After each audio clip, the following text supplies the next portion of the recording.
qisatu yuusuf waxay ka warramaysaa laba nebi oo ilaahay ambiyadiisa ka mid ah waxay ka warramaysaa nebi yaraantiisii god lagu riday oo dabeetana nolol adag soo maray laakiin qisadu waxay ku gebagabaynaysaa haddana nebigaasi oo madaxa oo talinaya waxay ka bilaabaysaa isagoo maxay walaaladii god ku ridayeen waxaanay ku gebagabaynaysaa isagoo madaxa qisadaas dhexdeeda waxa ku jira oo aayaadka ka mid ah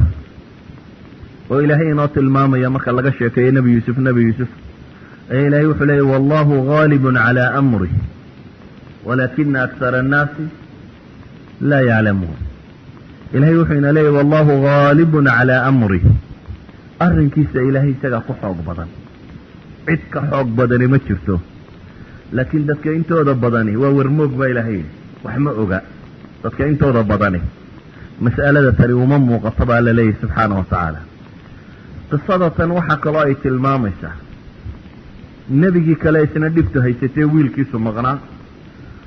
oo carruurtiisii diraya goormuu diraya waa wakti dambe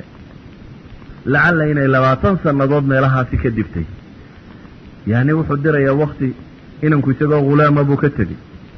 qur-aanku wuxuu inooga warramay isagoo fataa inay gabadhi doontay oo hunguraysay waxaa kaloo qur-aanku ka warramaya 7 siniin inuu xabsi ku jiray waxaa laga warramayaa qur-aanku haddana inuu madax noqday madaxda inuu muddo ahaa wakhtigaasoo dhan isagoo odayga ka maqnaa waanu nebiyullaahi yacquub haynin ayaanu rajo dhigin oo isdhiibin baa ilaahay tilmaamaya subxaana wa tacaala dabeetana wuxuu leeya yaa bunaya idhabuu fataxasasuu min yuusufa yaa bunay idhabuu nebiyullaahi yacquub wuxuu leeyahay carruurtaydii taga oo fataxasasuu min yuusufa wa akhiih walaa tay'asuu min rawxi illaah inahu laa yay'asu min rawxi illaahi ila alqawmu alkaafiruun carruurtiisii wuxuu ku leeyahay ordoo baadidoon taga oo waxaa baadin doontaa nebi yuusuf iyo walaalkii oo walaa tay'asu ha quusanina ya'siyo idinku dhacin yay'asu ya'isa yay'asu iyo yay'isu labadaba fi luga alcarabiya yani mudaariceedu waa iskaga soo arooraa waana kelmadda waxiidkae fi luga alcarabiya ya iyo hamse isku xiga ku bilaabanta nebiyullaahi yacquub wuxuu ku leeyahay walaa tay'asuu min rawxi illaah walaa tay'asuu min rawxi illaah ha ka quusanina ilaahay subxaana wa tacaala naxariistiisa waayo inahu laa yay'asu min rawxi illaahi ila alqawmu alkaafiruun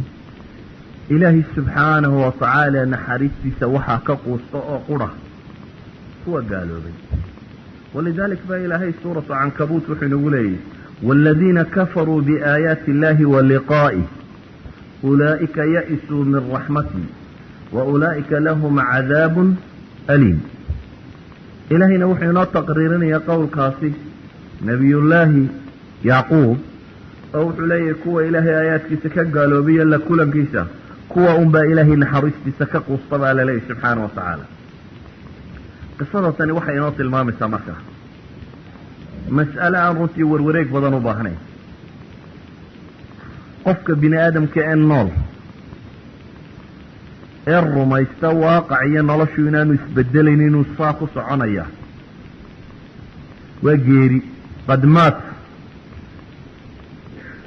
waa geeriyooday jidhku waa soconayaa laakiin waa maxay waa qof geeriyooday hadduu fardi yahay iyo hadduu jamaaco yahayba cidda quusata ee meesha tan istaagtaa waa qof geeriyooday mas'alada tan haddaynu in yar dib ugu noqonno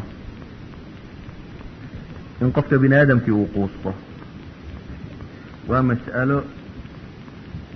aynu leenahay waa saa ilaahay ku tilmaamayo gaalkunbaa ilaahay ka quusta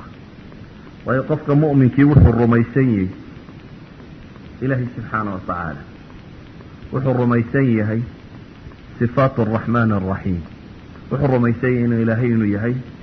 alqawiy almatiin wuxuu rumaysan yahay inuu ilaahay subxaana wa tacaala yahay maxay aljabbaar almutakabir wuxuu rumaysan yahay ilaahay subxaana wa tacaala awood oo dham inay isaga gacantiisa ku jirto khalqigan oo dhan inuu isagu abuurtay dunidan oo dhan inuu isagu abuurtay isagu kayfa yashaa siduu doono inuu udhigayo baa ilaahay subxaana wa tacaala rumaysan yahay qul illaahuma maalika almulk tuuti lmulka man tashaa ilaahay baa wuxuu leeyay subxaana wa tacaala qul ya muxamed salawaatu ullahi wasalaamu calayh waxaad tidhaahdaa baa ilaahay leeyay allahuma maalika almulk tu'ti lmulka man tashaa وتنزع الملك ممن تشاء وتعز من تشاء وتذل من تشاء بيدك الخير إنك على كل شيء قدير قفك مؤمنك وحو الرميسي إلهي عد الضونين كرياله وحو الرميسي عد الضونين خاصر بها وحو الرميسي أود دمين السجاج عنتي سكترته وحو قفك مؤمنك الرميسي ما من دابة إلا هو آخذ بناصيتها mulka wax kor socdaa inaanay jirin ilaa iyo ilaahay subxaana wa tacaala inuu soo dahayo waana isaga marnaba ka baxsan karin wuxuu qofka mu'minkii rumaysan yahay wamaa yaclamu junuuda rabbik ilaa hu awoodda iyo ciidamada ilaahay subxaana wa tacaala isaga mooyaane inaan cid ogiba jirin inta ay tira leegi qofka mu'minka hadduu caqiidadatan rumaysan yahay وأنه أهلك عادا الأولى وثمود فما أبقى وقوم نوح من قبل إنهم كانوا هم أظلم وأطغى والمؤتفكة أهوى قفك مؤمن كيوح الرميسية إلهي سبحانه وتعالى أوديس من بلارن هدو عقيدة قفك مؤمن كي هيسته وهي عقيدة حية في قلبه طهي أنا هاي نظريات معرفية ونشرح هذا فهمه لكن عقيدة قلبك كترتون نولا يتهي ما دعي كرتبين وقوستين وسديوه مرنبا ما دعي كرتبين